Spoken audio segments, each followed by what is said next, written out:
सोने की छड़ी। एक गांव में कन्ना चिन्ना नाम के दो अपाहिज रहा करते थे। कन्ना अंधा था और चिन्ना बहरा। दोनों अच्छे दोस्त थे। साथ मिलकर रहना पसंद था उनको। गांव में सभी लोग उनका मजाक उड़ाते थे। अरे वो अंधा है और ये बहरा, जोड़ी तो मस्त है रे, ऐसे जोड़ीदार कहीं नहीं होंगे, कहकर उनके पीछे हंसते थे। वो दोनों सर झुकाते हुए जाते समय वे सब हंसते थे। एक दिन कन्ना चिन्ना गांव में एक महिमा वाला बाबा आए सुन के उसके पास गए। स्वामी, हमें अंधेपन से और बहरेपन से मुक्त कीजिए। आप लोगों को आपके अपाहिजपन दूर करना है तो गांव के बाहर एक पुराने हवेली में एक अलमारी में सोने की छड़ी है, उसकी मदद से तुम लोग ठीक हो जाओगे, कहकर दोनों खुशी खुशी प्रणाम करके जाने लगे। उनको रुका के बाबा, लेकिन वहां पे एक डायन भी है, उसे देखकर डरो मत, नहीं तो वो तुम्हें खा जाएगी, कहकर ही दोनों आश्चर्य हुए। ठीक है, जैसे आप कह रहे हैं वैसे ही करेंगे, कहकर वहां से निकल गए। कन्ना चिन्ना किसी भी कीमत पे उस पुराने हवेली में जाने का फैसला किए। दोनों में डर पैदा हुआ। दोनों हिम्मत दिखा के हवेली में प्रवेश किए। दोनों डरते हुए अंदर जाते ही डायन चिल्लाते हुए उनके सामने आई। फिर भी उनको कुछ नहीं फर्क पड़ा। वो देखकर डायन परेशान हो गई। आप कौन हैं? मुझे देखकर आप लोगों को डर क्यों नहीं लग रहा है? मुझे दिखाई नहीं देती है डायन, इसलिए मुझे डर नहीं है। मुझे सुनाई नहीं देती है, इसलिए सुन के भी मुझे डर नहीं लगता। कहते ही डायन कन्ना चिन्ना को देखकर रोने लगी। अरे तू अंधा है और तू बहरा, डायन होकर मुझे भी तुम दोनों के ऊपर तरस आ रहा है, कहकर कुछ देर रोई। बाद में उनको भरपेट खाना खिलाई। क्या चाहिए जब पूछा तो वो दोनों सोने की छड़ी चाहिए बोले। उससे वो डायन उन्हें सोने की छड़ी दी। देखिए, ये सोने की छड़ी बाहर एक दिन से ज्यादा नहीं रहेगी, रात होते ही गायब हो जाएगी। डायन की बातें सुने चिन्ना और कन्ना 1 मिनट के लिए आश्चर्य हुए। बाद में सोने की छड़ी लेकर गए। कन्ना चिन्ना उस छड़ी को लेकर जाने लगे। शाम होते देख चिन्ना, कन्ना शाम हो रहा है, दोनों ऐसे जाएंगे तो बाबा से मिलना मुश्किल है, ये छड़ी गायब हो जाएगी, इसलिए मुझे अगर दोगे तो मैं भागते हुए जाके पहले अपना कान ठीक कर लूंगा। मतलब तू मुझे धोखा देगा? नहीं होगा, पहले मुझे आंखें चाहिए। कन्ना ने छड़ी छीना। बाद में उसके ऊपर गिर के उस छड़ी को छीनने की कोशिश की। ऐसे ही दोनों कुछ देर झगड़ने लगे। उस खींचाखींची में अनजाने में चिन्ना के सर पे वो छड़ी लगी। उससे चिन्ना गुस्से में छड़ी छीनकर कन्ना के सर पे मारा। उससे कन्ना गुस्से में आके चिन्ना को मारा। इस झगड़े में सोने की छड़ी जाके दूर गिरी। वो देखकर कन्ना, पहले मुझे आंखें चाहिए, वो छड़ी मुझे चाहिए, नहीं मुझे चाहिए, मुझे मेरा कान ठीक होना चाहिए, कहकर दोनों एक दूसरे के आंखें कान को जब हाथों से सहलाए तो खुशी खुशी एक दूसरे की ओर देखे।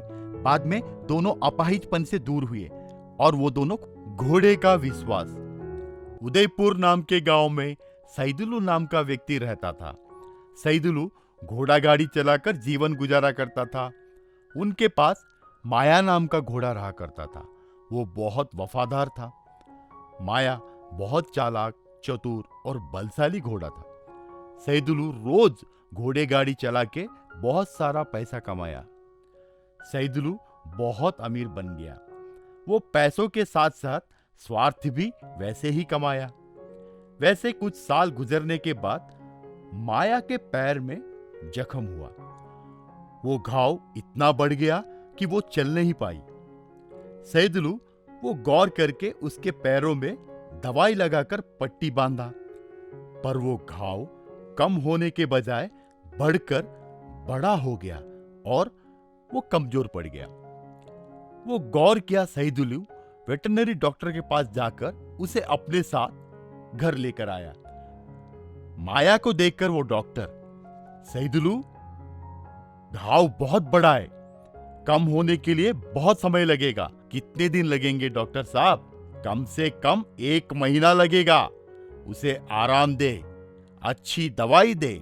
ठीक है डॉक्टर साहब। 1 महीने के बाद माया ठीक हुआ। एक दिन माया को गाड़ी लगा के जब आगे बढ़ने की कोशिश की तो वो नीचे गिरी। सैदुलू रात भर सोचकर माया को बेचने का फैसला किया। अगले दिन वो माया को लेकर मेले में गया। एक व्यापारी सईदुल के पास आकर, कितने में बेचोगे? 10,000 में बेचेंगे साहब। बहुत ज्यादा बोल रहे हो। 8,000 रुपए दूंगा। देगा क्या? ठीक है, कहा। व्यापारी पैसे देकर घोड़े को लेकर गया। वो पैसे लेकर जंगल के रास्ते के ओर जाने लगा। सईदुल जाते समय एक गांव के पास दलदल में फंस गया। सईदुल के पास जो पैसे थे उसी दलदल में गिर गए। सईदुल भयभीत होकर बचाइए बचाइए कहकर चिल्लाने लगा। उसी जंगल में और एक रास्ते में जा रहा था व्यापारी, और उसके साथ माया भी था, और उसे सईदुल की आवाज सुनाई दी। माया अपने मालिक सईदुल की आवाज को पहचान कर व्यापारी के चंगुल से निकलकर भागते हुए सईदुल के पास आया। वहां पे माया को देखकर सईदुल आश्चर्य हो गया और उसे देखकर बचाओ बचाओ कहकर चिल्लाया। तब माया ने अपने पास रहा पेड़ के शाखा को मुंह से निकालकर उस शाखा को दलदल में फंसा सईदुल के ओर दिया। उस शाखा को पकड़कर सईदुल दलदल में से बाहर निकला। माया खुशी खुशी झूमने लगा। सईदुल अपने किए पे शर्माया। उतने में माया को खरीदा व्यापारी भागते हुए वहां पे आया। तो सईदुल तुरंत उस व्यापारी से, मैं आपको दुगना रकम दूंगा, वो माया को उस व्यापारी से छुड़ाया और अपने घर लेकर गया। तब से सईदुल माया को ठीक से देखभाल किया और माया खुशी खुशी वहां पे रहने लगा। Chicken pakora mobile truck.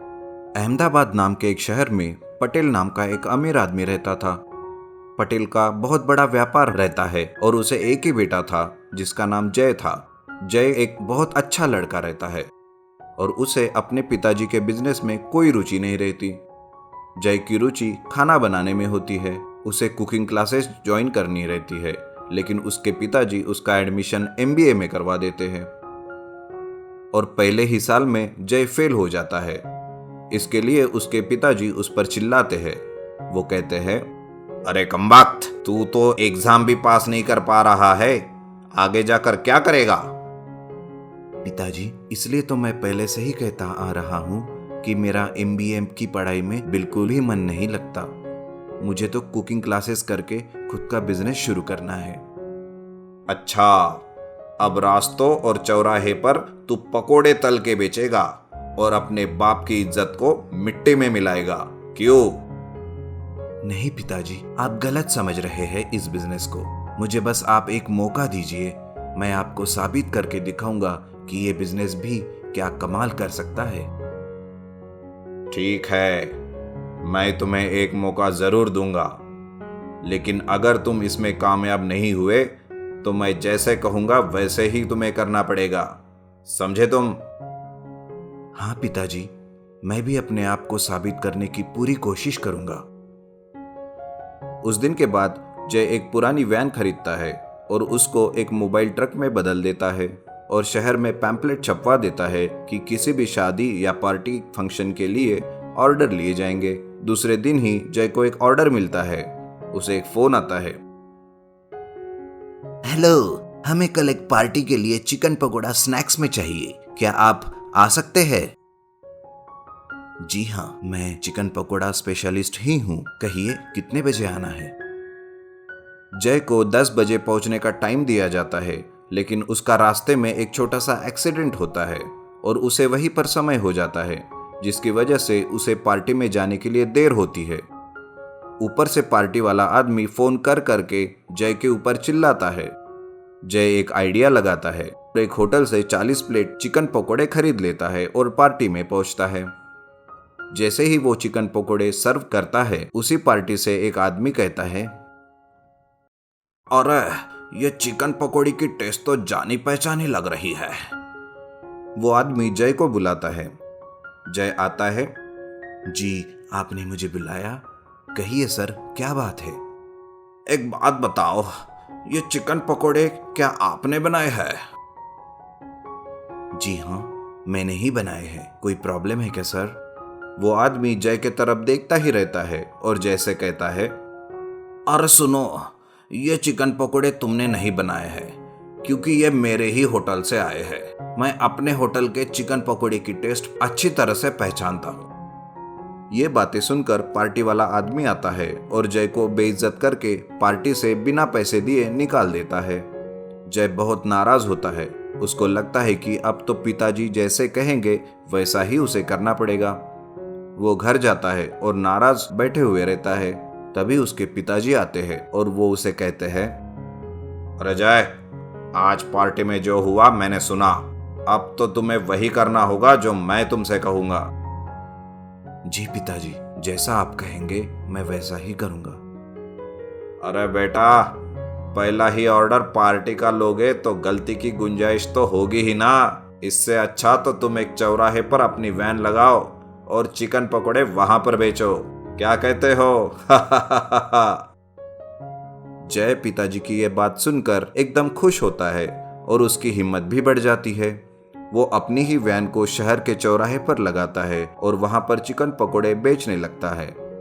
Chicken पकोड़े इतने स्वादिष्ट बनते हैं कि जय कुछ ही दिनों में मशहूर हो जाता है और पूरे शहर में उसके ही चर्चे होते हैं। इस तरह से जय अपने ही पिताजी की मदद से अपने ही पिताजी के सामने खुद को साबित कर देता है।